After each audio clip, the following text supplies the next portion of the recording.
Welcome back, everyone, and this will be lecture 14. It's simply called Eco-Film, which is, of course, a growing area of research, and it's interesting that it's also growing. This did not originate in any one country. It sort of spontaneously arose in Asia, throughout Asia, and everywhere else. And again, I'm not an expert on film, and as some of you are, but I came about to this to some of these films through literature. So when I was, days and nights in the forest, Aranya Din Ratri, the Ray film, the Ray version, I watched after reading the novel, the translation of the novel, um, and the so I'll let you judge how this goes. And there are many ways, of course, to read these films. Of course, as in I'm in a friend of mine is a Ray expert, so I'm not. So you could read it that sense, sort of part of his oeuvre, or you could read it as part of the history of cinematography, because Ray, of course, is globally recognized. At the same time, you could, as I will do, I will just focus purely on some obvious images in the film because I think it's interesting to compare the adaptations of books. As you may know, that this is not related to our course, but adaptation itself is a field.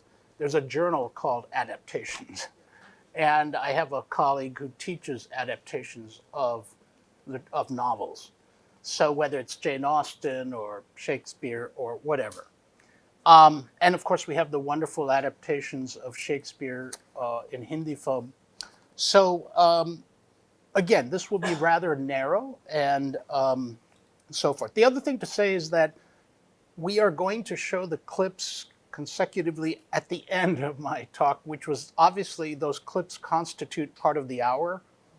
So what I say will be shorter, that because we cannot stream them live, the YouTube, for copyright reasons. So only the live streaming will pause after I read from this, and then we can view those. And I hope at some point, if there's time tomorrow or whatever, if there's any questions, and I'd love to hear your reactions.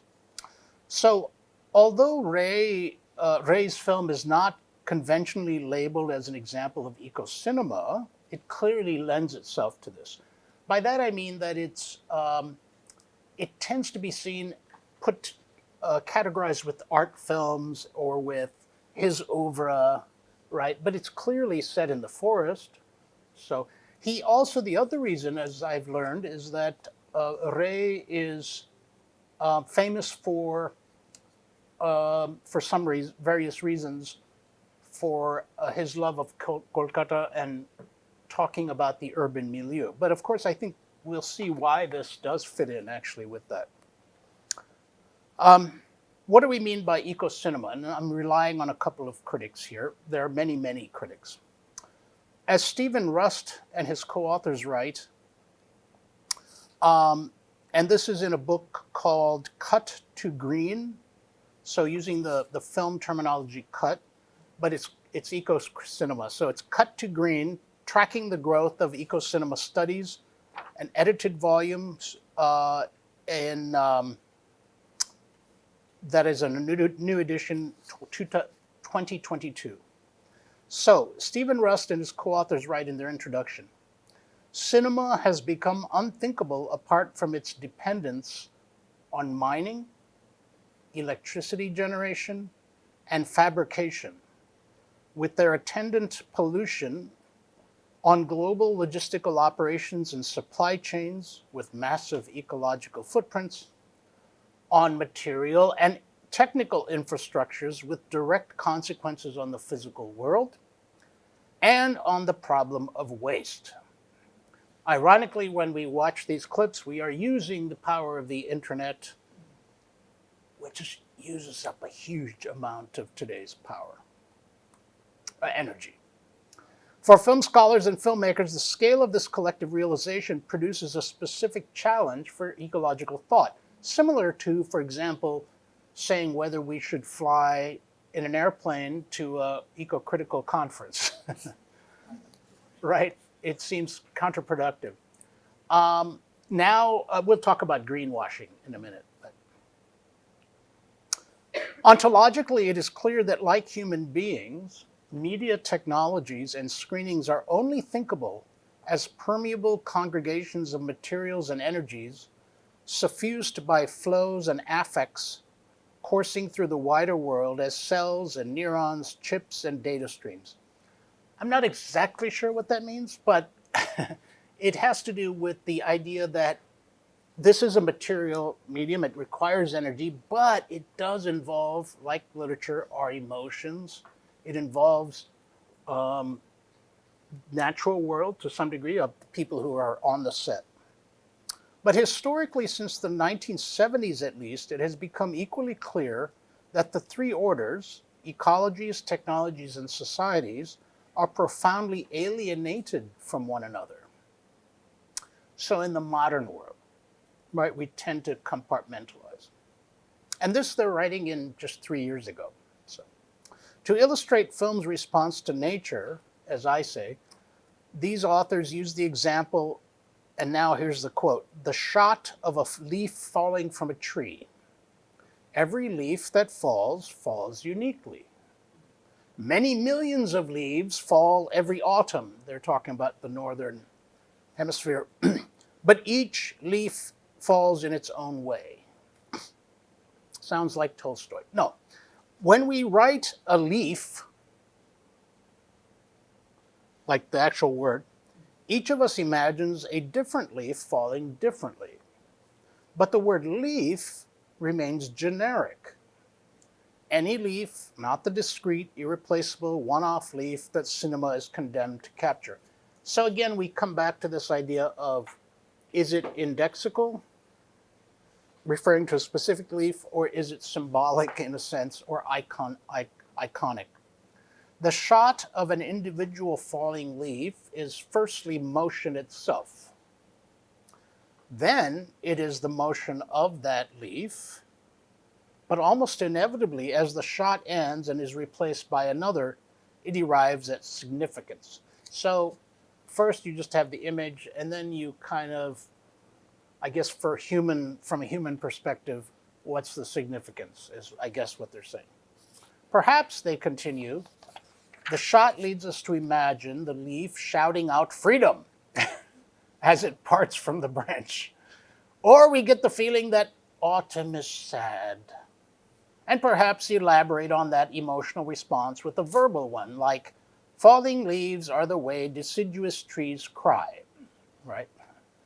Before we then reflect with the thought that evergreens can't really cry, even though we know metacognitively that cypress trees, for example, have long emblematized mourning since the ancient Greeks. So trees, of course, have played these powerful roles around the world, right? Weeping willows or the banyan in India. In fact, I mentioned Romita Ray, the she's an art historian mainly. I think she's a historian principally, but she wrote a book on Under the Banyan Tree, so which is interesting and has a lot of illustrations in it.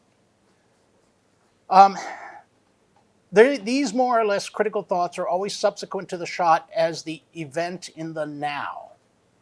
The shot as pure motion, which itself precedes our perception that this is the motion of a leaf and precedes our understanding that its motion is one of falling. In other words, placing this shot of a leaf falling among other thoughts and the shots that precede and follow it can place the individual falling leaf into something like a discourse, but only because we have become savvy about the way films are constructed aesthetically and historically. So I was mentioning that today, looking at those photographs of the wildlife, it's very different. We read them differently than the people who did 100 years ago.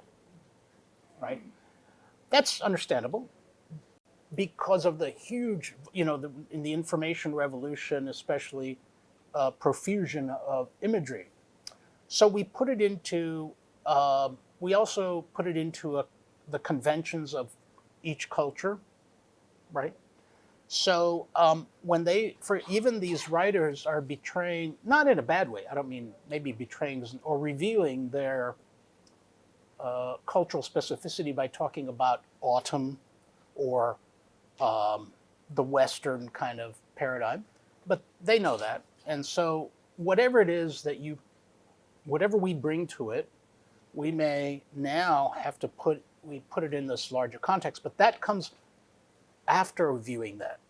So film critics like to talk about, it's really an idea of time, temporal, immediate, visceral image, right? Which advertising relies on. Advertising doesn't want you to think. But as film critics, by definition, we are analyzing this. So we have to think about, reflect on what we are seeing. So all of this mixes together. To write critically about cinema is always to reprise our experience of this initial sequence of sensations, affects, meaning emotions, and thoughts that we percolate nearly simultaneously, as rapidly as human senses and brains are capable, and to retrace them, even if slowly, to retrace these movements and feelings. If watching a film is nearly immediate, writing about it, so that's the interesting thing. So film critics are using the medium of writing, a different medium, to talk about film. You can have, as on YouTube, many videos talking about film, but it's still a different medium, right? In a sense, a different subgenre. If watching a film is nearly immediate, writing about it is to mediate, and mediate a process of understanding the relations between shot, the camera shot, the experience, and the communication of that, since writing entails communicating ideas in a way that thinking them does not. Interesting. So it's also reflection on what writing is. So this can become rather theoretical, but it's this idea that I think also what the recognition is that there's never one fixed interpretation, right?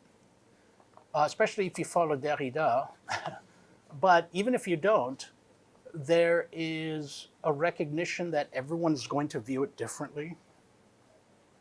You will view it differently, perhaps, the next time you watch it, which is fun, right? You don't notice all these things. So then it begs the question, what's the purpose of eco-cinema? That is to say, it's a different medium, so why do we write about it?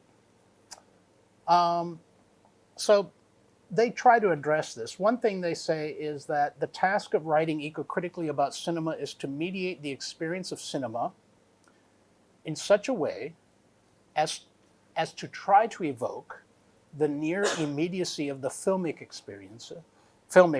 So first evoke that idea, while at the same time emphasizing that the shot itself and our sensory, emotional, and intellectual responses to it are processes of mediation.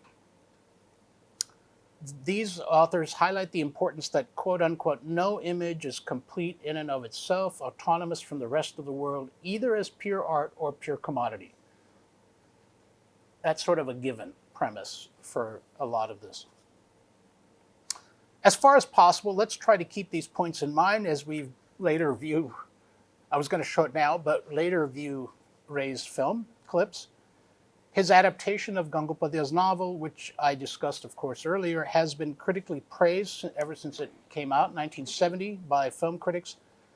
I mainly, for our purposes, want to keep our course topic in mind as far as possible. As we view these scenes, these clips, the one clip we'll see later on is the very few minutes of the opening of the film, and then shortly a few minutes into the film, right? you could show almost any part and talk about it, right, as important. Um, and if you're coming from the idea of Kolkata and that aspect, I can't get into all that. I'm not have the expertise. We'll just take it at face value, and also with Gangopadia's novel in mind. Um, but again, I want to read what I have, but try to keep this in mind. In this scene, if you don't know the novel, it's the four young men from what was then Calcutta, 1970. Right now, this is more or less the same as the novel. Come to this Polama forest, which is now in Jharkhand, but in any case, it was part of West Bengal. That's that's not the key point. The point is, it's a well-known forest, but they don't know where exactly they're going in the forest. And they meet this guy on the train. He says, "You should try this place." So they get down. Then they go to a dock bungalow, and they don't have any authority. They haven't reserved, but they act like, we're entitled. So they bully the guy caretaker into allowing them to stay, and so forth. And they want to experience the forest. But they also have in mind, remember we talk about pre-expectations, they also have in mind sort of what the Santalis are like, pre-expectations, especially the women. But it's sort of this, still a kind of colonial era sort of stereotype of the forest. So they're not coming having read much. They're not coming with any spiritual reasons. They're just four young men. One thing to keep in mind is that they are somewhat disaffected by their urban jobs. So this also is the context. In the late 60s, there was a lot of, and understandably, right, the country is relatively young as a nation state. And so, and employment opportunities, and they all have jobs, but they're not satisfied, right? But they're all different. Each of them is very different. There's also they come to a shack at one point where the tribals drink local liquor. And here a Santali woman named Duli, played by Simi Garewal, as the famous actress, which is odd, who was only 22 at the time, pretty young, catches the men's eye, especially one of them. And so that's the context, right? What we notice most obviously is the four men moving through leafy forests at times, at different times, right? They're going, I hope I think the clip I'm showing shows this. And they're all kind of going through the forest. So the shot is, of these three men. They obviously don't look like they belong exactly because they have their urban, clothing on. And they're clearly, as tourists anywhere would, they're just following, their body language tells us that they're kind of following each other, right? They're not sure where they're going. The way I read it, there's interesting to me as a non-film expert is the handheld camera idea, which became so popular later, much later, but Ray is already using it. And to me, it gave the effect of that you already get a sense of kind of a drunken feeling that foreshadowing their actual drunkenness later on, as if they're disoriented. They're not quite sure. That's how I read it. One irony is that although the men have ostensibly come to this place to experience the forest, they do what they're accustomed to doing in Kolkata, which is to sit and drink. Typical young men. The difference, of course, is that the same shack contains alluring tribal women who are drinking as much as the men. That surprises them. So this gender difference surprises them. Duli, of course, as we learn later in the film, as we learn her name later, we don't know it at first. She drunkenly approaches the men to ask for money to buy more liquor. Another irony is that it is the Santals who, at this point in history, their livelihood having suffered already at the hands of British colonizers, desire to move to the city, right? understandably. That's where the jobs are. So they're asking, both in the novel and in the film, how can I get to the city and so forth. Some of the men are uneasy, unaccustomed to a woman that looks and behaves like this. As we later learn, Shekhar will have an amorous and disastrous encounter with Duli. They have, however, heard legends about these women, as I said, so they come with their pre-expectations, and that's part of the tension. What's also worth noting in the clips we see is that the effective leader of the four friends, Ashim, has a flashback to his day job, which I don't know if we're going to see, but in modern Calcutta, which is, so you have these flashbacks that are stark contrast.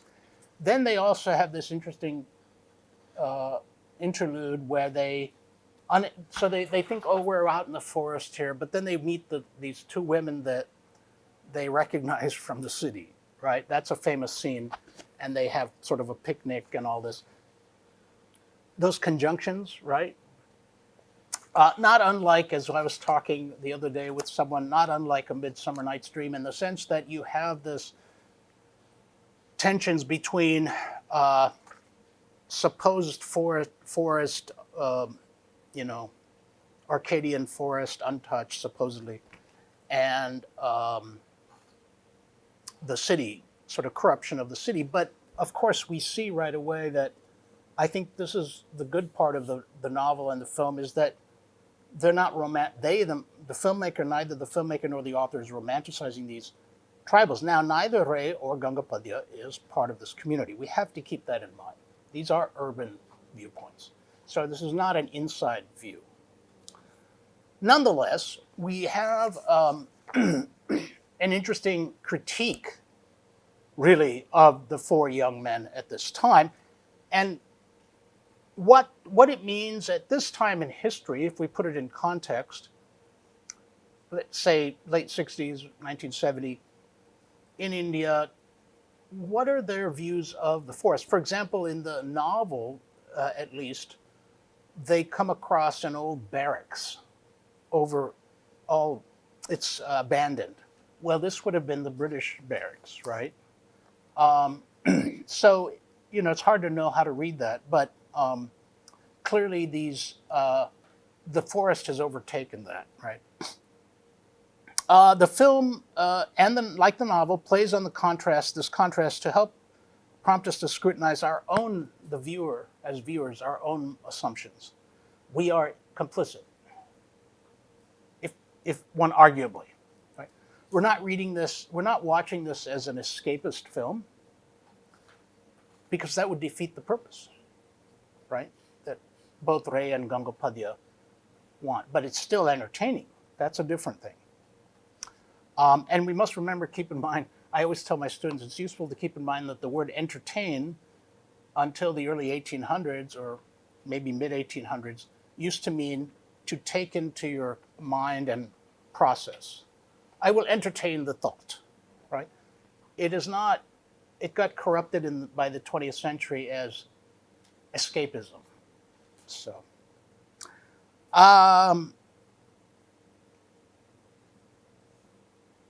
so in this sense, one way to go, I'm just a suggestion, you could even look at affect studies. This is the studies of emotions, which is a branch of psychology, the study of how emotions are evoked in literature or other texts. You could also present us with, of course, the classic post-colonial environmental context, with the urban middle class asserting its dominance over not just the people, or trying to, assuming that it can exert its dominance over the people and the forest, because they have naturalized the people as being no different from the forest, right? Sort of almost objectifying them. Now, remember, I said we're going to only show these clips at the end, which will make it easier. So I'm going to go on to the next film, and then we'll stop, which is very different. I just thought I'd throw it in for fun because it's been written about a lot. Planet of the Apes, but that's a franchise. So it depends on if you're talking about the late 1960s one, or the 2 or 3 franchises since, and they're still coming, right? Now they're creating more storylines. So we have all of the franchises, all of the films that have appeared do reflect the times in which they were produced, right? That's obvious. Animal studies would seem to be a fitting approach here, and indeed many have taken that avenue.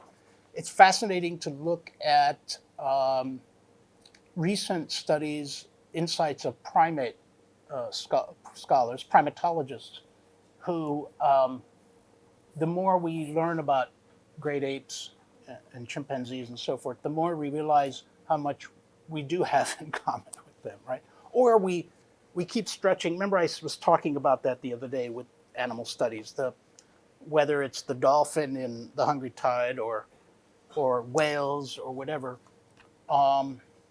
which occur, by the way.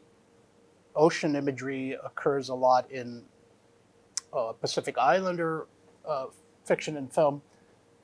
Regardless, we do keep stretching this idea of what it means to be human, or is there a divide? I think we can safely say we're starting to blur the lines. That makes a lot of people uncomfortable. But it's also there are also these notable tropes of white males being put into these positions, right? It's always the white, sort of masculine guy. Now, even if modern takes, the most recent versions, I've not seen all of them, but some of them, if the modern versions, even if they are seen arguably to undercut that masculinity, it still remains that you have this white guy, as the hero, right?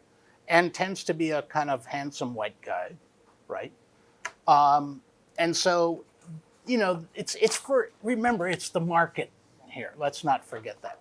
So I don't want to make more of it than it is, but it does, one way to read this through cultural studies is to say a little more than say Rey, because these are very popular, lucrative films. So one way to read it is through a cultural studies frame point to say, okay, they represent the times in which they were made, but why are we even making these, right? Now, the original novel was in French. It was interesting. The guy who wrote it, has nothing to do with this topic, but his name is Boule, B-O-U-L-E, Pierre Boule, wrote Bridge Over the River Kwai. I don't know if you know that. It was a novel based on World War II, and then I think he served in World War II. But anyway, then he wrote Planet of the Apes, and then it became a Hollywood thing. So, all these versions, up until the most recent one, not 2024, touch on themes of environmental change of some kind, whether this is Earth nearly destroyed by nuclear war and fallout, which was on the minds of North Americans in the 1960s during the Cold War, or now instead of pushing that to the side and focusing on the leader named Caesar, fleeing with his army into the redwood forests of California. Interesting, right? The premise, so regardless, there's always some kind of environmental context.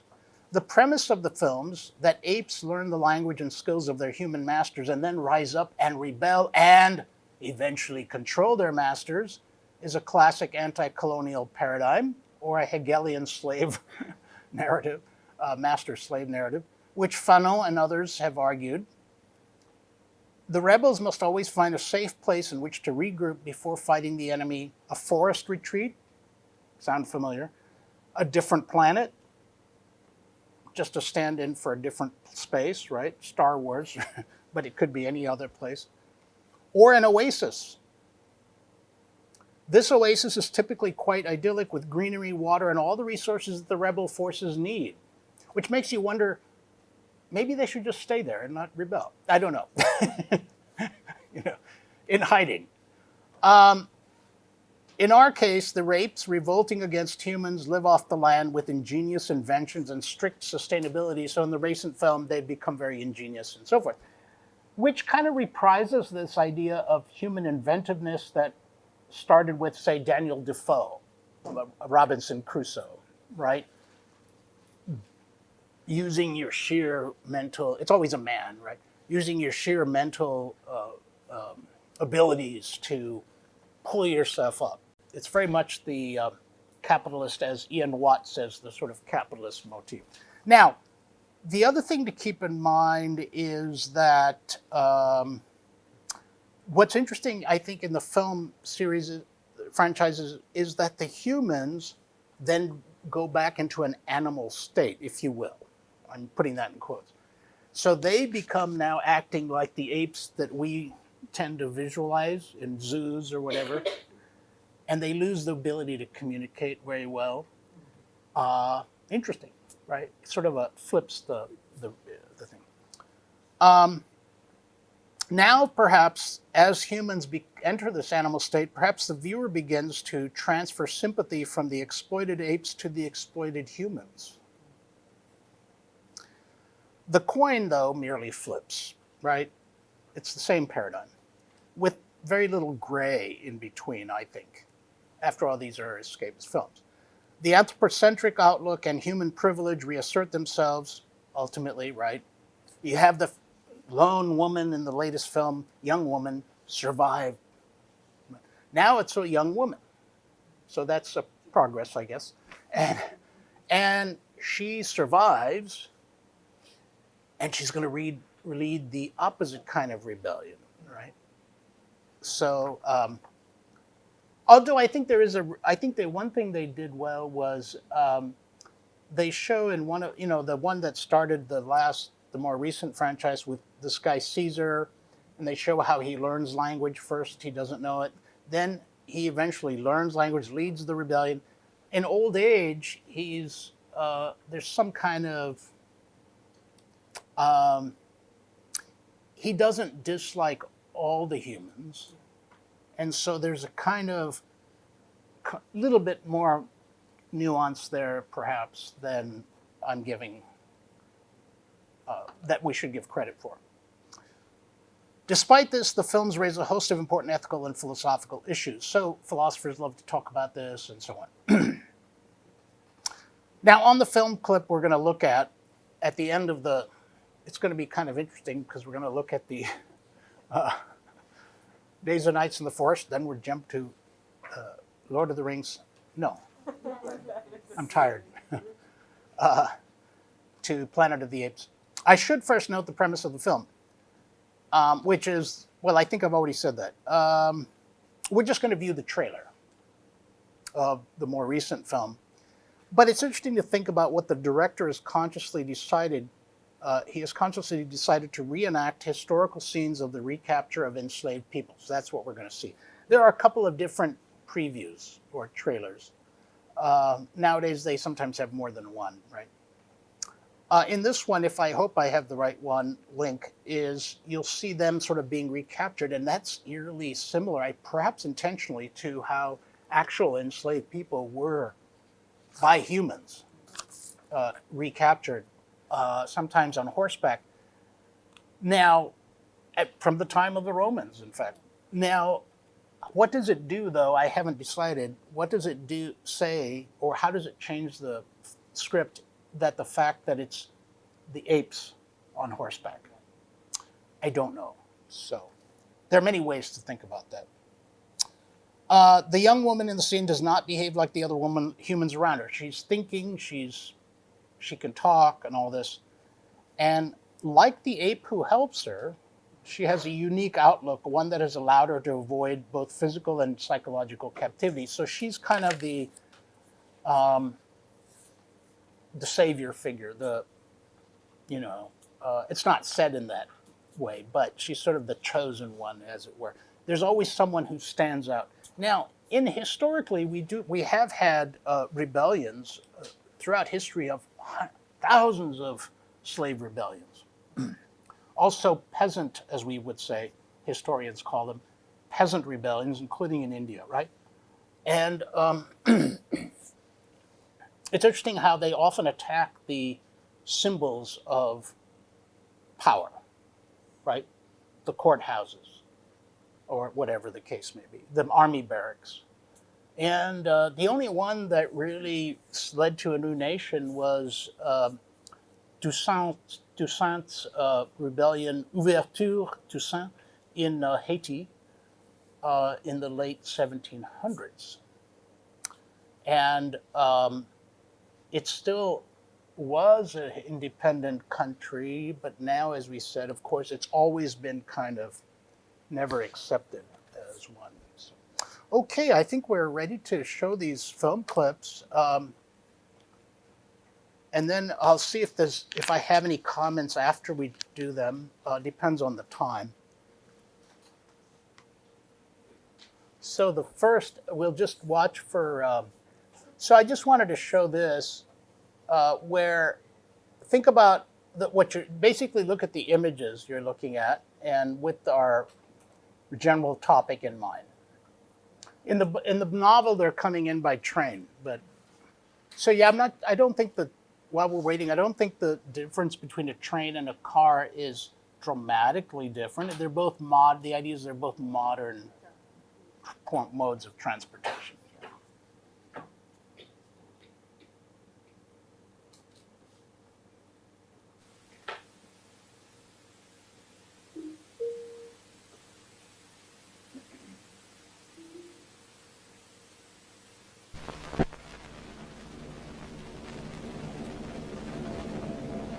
বঙ্গবাসীদের কেবল মাঠ দেখা অভ্যাস, মৃত্তিকার সামান্য স্তূপ দেখিলেই তাহাদের আনন্দ হয়। অতএব সেই ক্ষুদ্র পাহাড়গুলি দেখিয়া যে তৎকালে আমার যথেষ্ট বাংলা কথা কিছু আছে ওদের দেখো আছে, তবে সে বাংলা এখনো এক্সিস্ট করছে কিনা সেইটাই সন্দেহ। প্ল্যান না করে আগে থেকে চিলির ব্যবস্থা করে পারতিস তো। বন্যরা বনে সুন্দর, শিশুরা মাতৃ করে, বোঝো।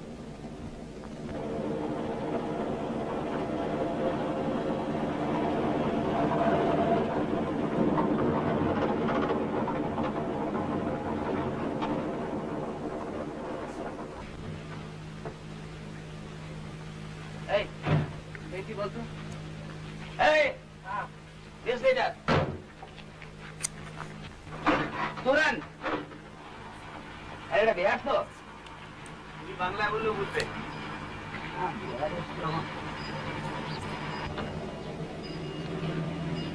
রাস্তা পালামো যেটা জঙ্গল है जंगल জি। তুই যে জঙ্গল জঙ্গল করে হেরিয়ে গেলি, এবার কখন বড় ঘুমোচ্ছিল বললি জাগলি তুই ঘোঁচাবি বলে। আরে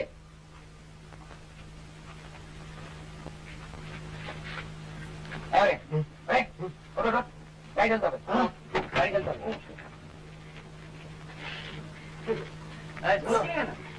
চলো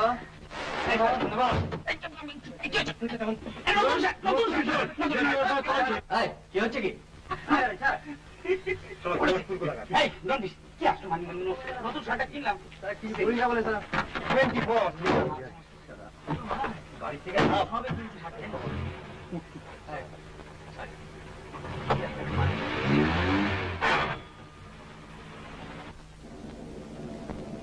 একটা স্পোর্টসম্যান যে এত আনস্পোর্টিং হয় এই প্রথম দেখলাম।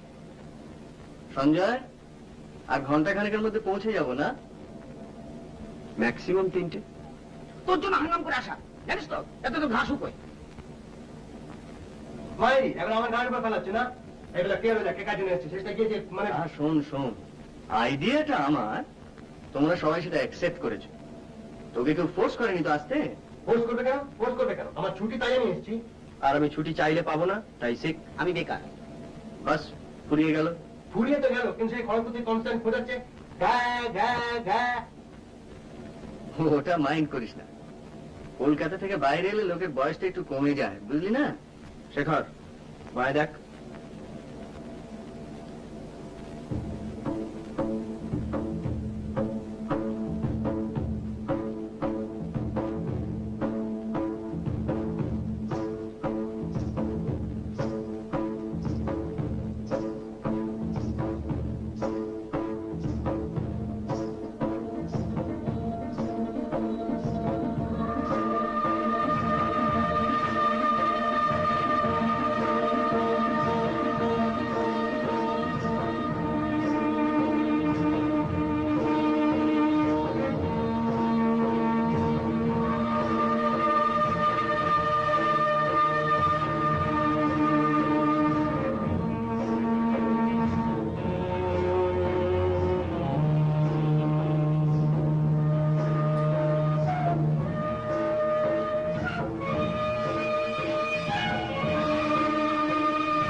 I forgot about all the credits.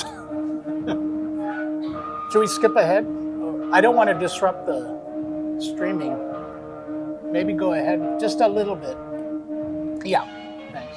ভাব করেছিল আমি ছাড়া Sorry, that was my সামনে fault. করে বসে করে জিজ্ঞেস কর না এই একই হিম্মত নেই তাই ইয়ে করতে পারবে না নাম করি তারা টদস করে আনপড় প্রেম তো সকলেই করে। Not me. তোমার জোটে না তাই বাজে কথা বলিস না, তোর বুঝতে ব্যাপার আমার ইন্টারেস্ট নেই, যদি নাই তাই। ঠিক আছে ঠিক আছে, তোকে বলছি এটার কারণ হলো বন্ধু হিসেবে তোর ব্যাপারটা তো আমরা ফিল করছি। আরে লেঙ্গি যদি মারতে হয় তো তুই মারবি, ও মারবে কেন? আমি মেরেছি হয়েছে সব লাভ পাবো আমি জানি না, তোমাকে বলতে হবে, আমি জানতে চাই কি জানতে চাও? Flashbacks. কি ওর সময় কথা চেঞ্জ করে গেল, তোমাকে বলতেই হবে। সব কথা বলা যায় না, তুমি জোর করো না প্লিজ। তোমাকে বলতেই হবে না, তোমাকে ছাড়বো না। কি হচ্ছে কি, ছাড়ো। আমি তোমাকে ছাড়বো না। লাগছে আমার। তোমার কাছে কত জোর আমি দেখবো। এই ছেলে মানুষ করছে হরি। তুমি বলো বলো, তোমাকে বলতেই হবে, বলো। না ছাড়লে আমি বলতে পারবো না। ঠিক আছে বলো।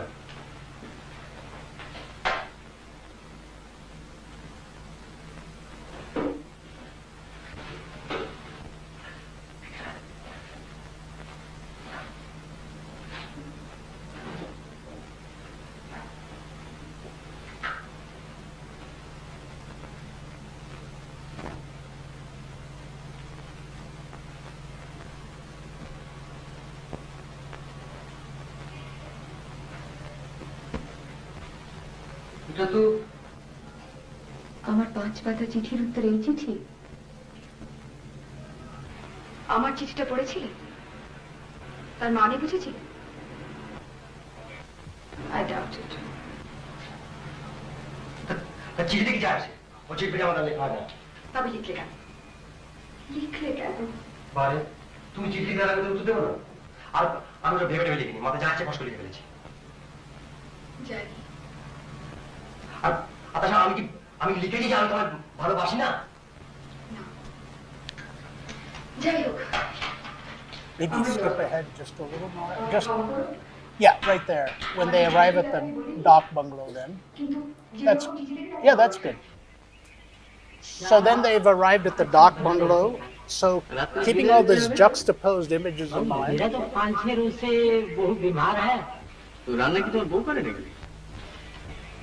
कभी कभी अपने हाथ से भी मैं बना लेता हूँ, मगर मुझे तो अभी बाजार करने का टाइम नहीं मिलता है, क्या करेंगे। বাইরে আমি করে দেবো বাবু। বাজার করে দিলে তুমি রান্নাটা করে দিতে পারবে তো? अच्छा बना देगा। ঠিক আছে যাও।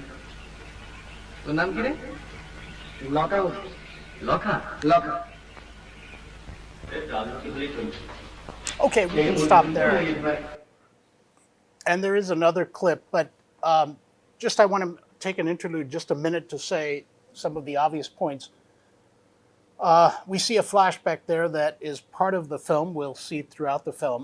And of course, he's juxtaposing these urban lives and their sometimes petty seeming, but understandable. That is, we can relate to them because, after all, most of the viewers are urban. And so they seem petty, and I think he's trying, that's one way to read it, where he's juxtaposing those, and she's looking in the mirror. It's the presentation of self, right? Context.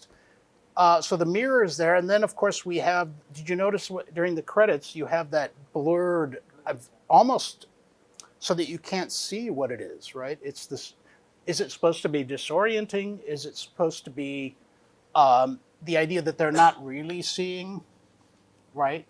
What they're, notice they're always reading, and typical tourists, you know, and even today, and sometimes not, you know, how many people are taking selfies and not really seeing what's in front of them. So that is there. And then I think it's telling that, and again, I'm just purely going off the images, that the bars in the window of the dock bungalow, he's looking out. Yeah, and it's who's imprisoned almost. But it's also suggesting that so far their comfortable class, upper class sort of status is not threatened so far. The next clip, which we only need to watch maybe 2-3 minutes of, is, and this is the clip, yeah, where they're in the, I hope they're on their way to this shack in the forest. Yeah. So this is when they walk on the handheld camera through the forest, right? And they're all in single file. They're very unfamiliar. They're very rather adolescent too in their behavior.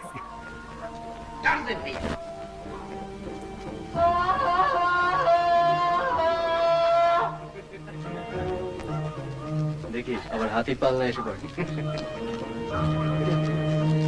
আচ্ছা আমরা কি উদ্দেশ্যভাবে হেঁটে চলেছি না আমাদের কোনো লক্ষ্য আছে? অবশ্য লক্ষ্য থেকেও কোনো লাভ নেই, কারণ লক্ষ্য থেকে কত লোকই বা বড় লোক হতে পেরেছে। বক বক না করে স্রেফ আমাকে ফলো কর। ওকে বস।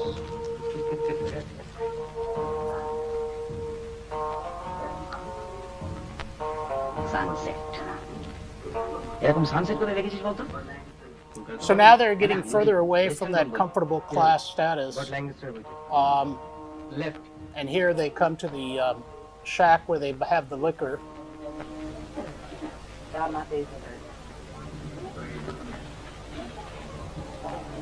এই তোরা গিয়ে বস, আমি আসছি।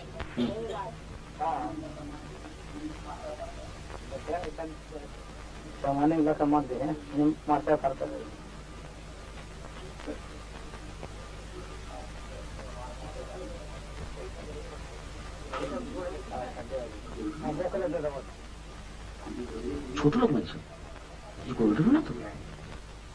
কিছু করলে তুইও করিস। এখানে মুড়ি মিচড়ি এক ধর, ছোড়া দু জায়গা দাও, আর দু জায়গা চারটে পাবো, চারটে গ্লাস দিন।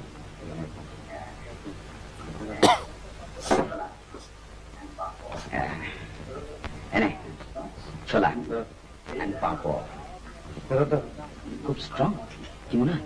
খেয়ে দেখো না বাবা। না, আমি এবার ইম্পোর্টেড স্কচ আমার ঠিক জমে না। সর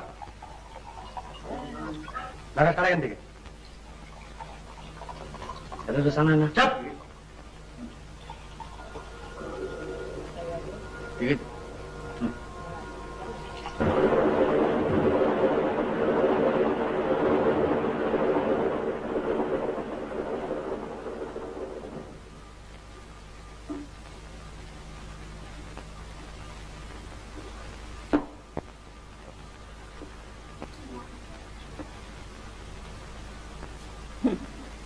water life.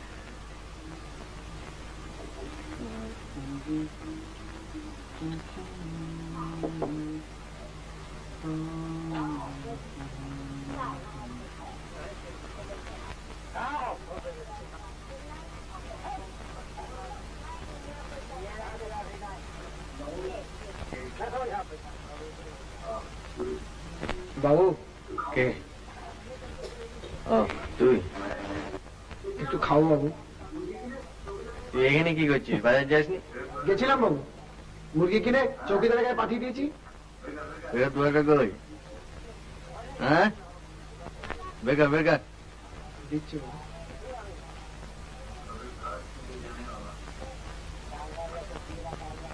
কত সরাচ্ছে কে জানে বাবা। এনে যা, যা চালাস যা।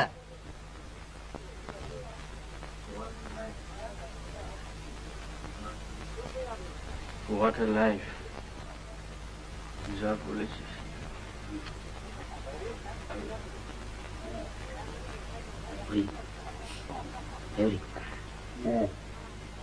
দেখ পেছনে দেখ,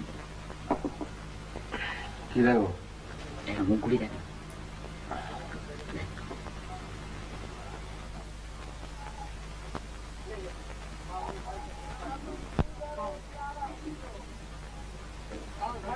East India. Nice na? Terus, dari muka.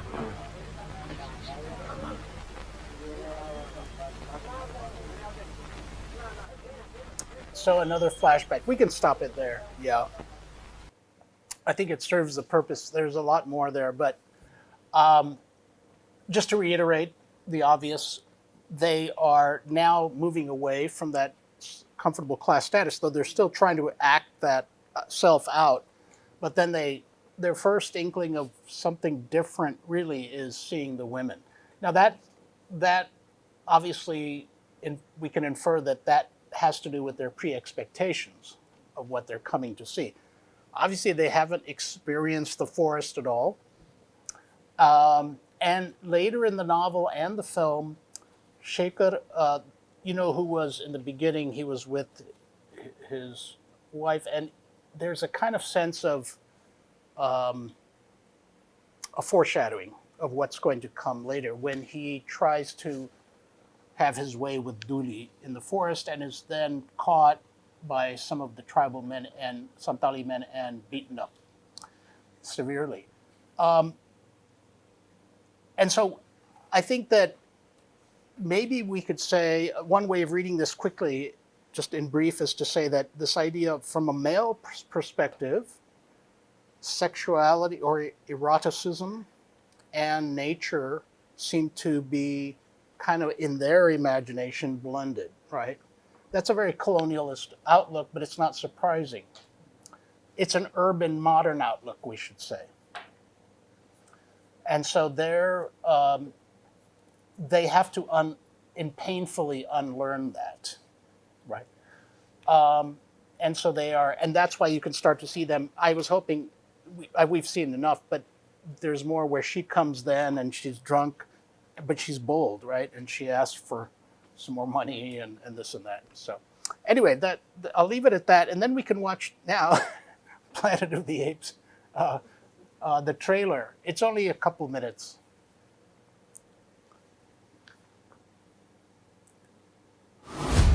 What a wonderful day! Very Hollywoodish.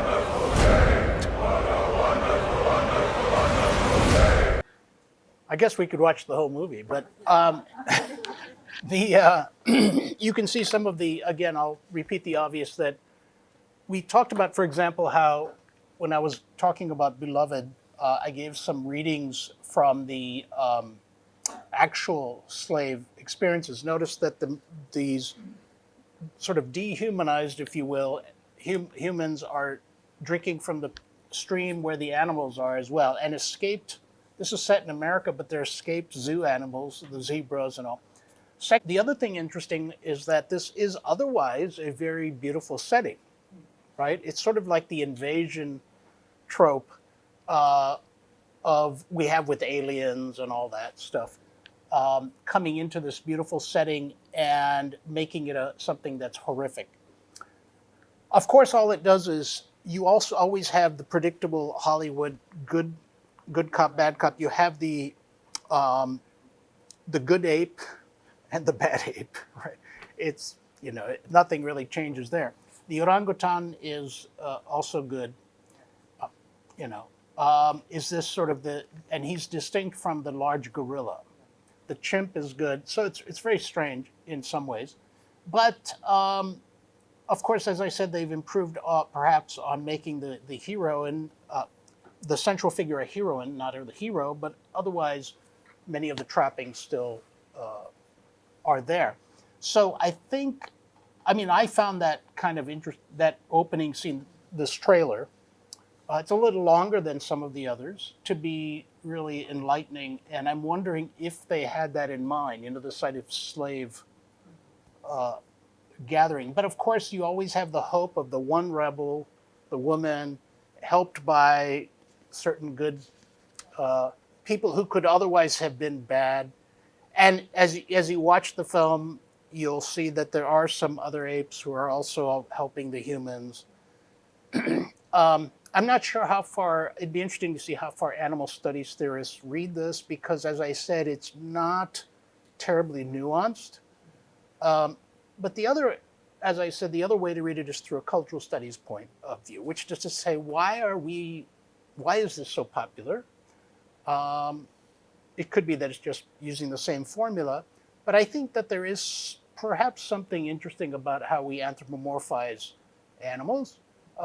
Disney films are read in interesting ways, for that matter, and I'll leave it at that. But I think that maybe it'll be interesting to keep this in mind as we look to the Chris Jordan images later on in our final lecture. So Thanks, Ankita, for showing those. Yeah, appreciate it. That wraps up the second lecture, the end of lecture 14.